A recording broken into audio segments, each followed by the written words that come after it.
Элегантность, легкость, изысканность – так можно охарактеризовать творчество Елены Магаршак. 5 лет назад художница ярко и смело заявила о себе.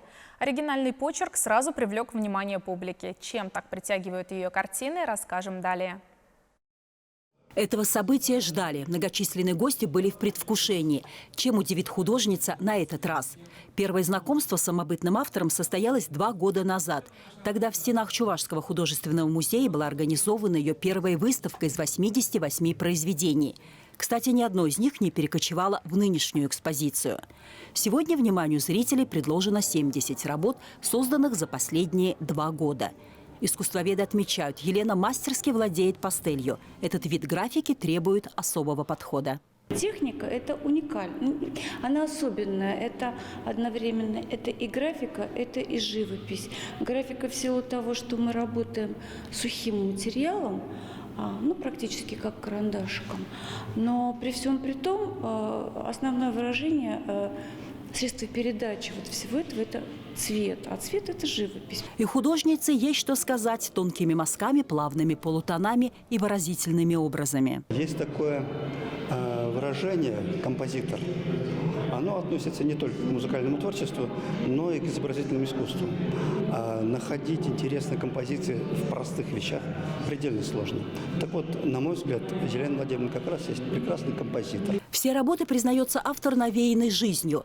Обратить внимание людей на привычное, найти в обыденном новизну может только зоркий взгляд художника. На выставке есть как большие студийные работы, так и миниатюрные композиции, вынутые из чемодана. Елена рассказывает, что часто черпала вдохновение в путешествиях.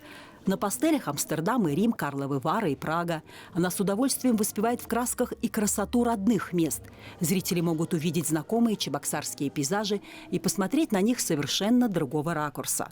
Отдельная тема выставки – портреты. Художница словно вглядывается в лица, в том числе и родные, подмечая малейшие оттенки эмоций.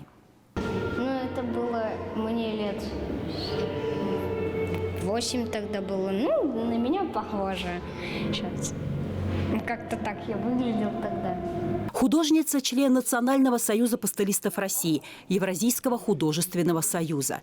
Ее дебют в первом профессиональном конкурсе 2 года назад сразу увенчался успехом. Картина «Подсолнухи» удостоилась золотого приза. В эти дни проходит 6-я выставка Национального союза пастелистов. На ней работа Елены Магаршак «Вечер пятницы» была отмечена особым упоминанием председателю жюри конкурса. Он отметил описательность и одухотворенность ее картины.